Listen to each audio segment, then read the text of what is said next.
साथियों, हमारे लिए अपने किसानों का हित सर्वोच्च प्राथमिकता है।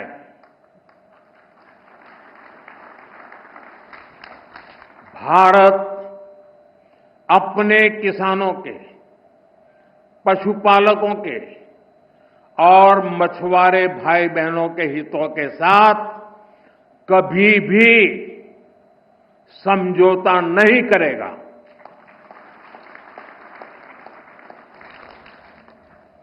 और मैं जानता हूं, व्यक्तिगत रूप से मुझे बहुत बड़ी कीमत चुकानी पड़ेगी, लेकिन मैं इसके लिए तैयार हूं। मेरे देश के किसानों के लिए, मेरे देश के मछुआरों के लिए, मेरे देश के पशुपालकों के लिए आज भारत तैयार है।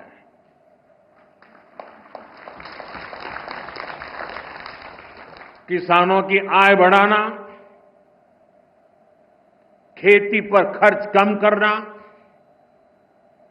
आय के नए स्रोत बनाना, इन लक्ष्यों पर हम लगातार काम कर रहे हैं। भारतीय जनता पार्टी को ये बात 10 साल पहले सोचना था कि हमें अपने किसानों के हित के लिए, खेतीबाड़ी के लिए, दूध और दूध के बने हुए तमाम पदार्थों को लेकर के हमें हमेशा चिंतित रहना चाहिए और प्राथमिकता पर हमें अपने हर सेक्टर का ध्यान रखना है।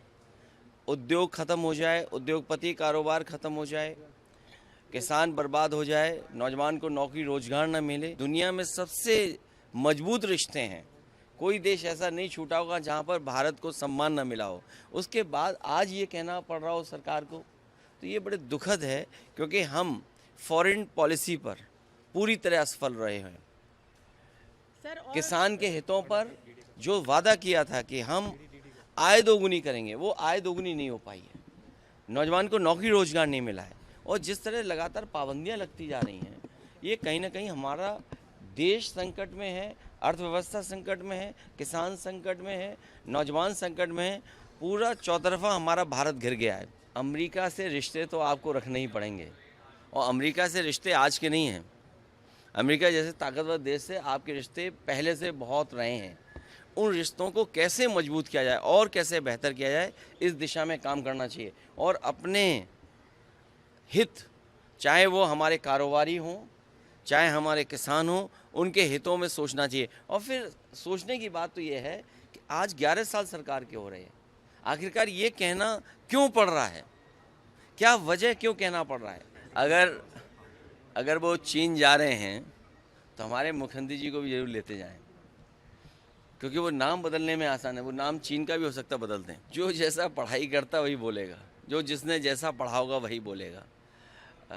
उत्तर प्रदेश को हम लोग ये बताते रहे कि 3x660 super critical thermal plant लगेगा, तो उससे हमारा किसान, कारोबार और रोजगार बढ़ेगा। आज तक मुख्यमंत्री नहीं बोल पाए होंगे। और अगर वो चाहते हैं पढ़ाई बच्चे पढ़ें, गाँव और गरीब भी तो हो सकता है। हम लोग गरीब के बच्चे पढ़ा रहे हैं, जो प्राथमिक विद्यालय में जा रहे हैं वो सब गरीब बच्चे जा रहे हैं। उन गरीब बच्चों को हम लोग पढ़ा रहे हैं। गाँव और हमारे लिए गरीब है, हो सकता है बीजेपी के लिए गाँव और गधा हो, जिसने जो पढ़ा हो वही बोल सकता है।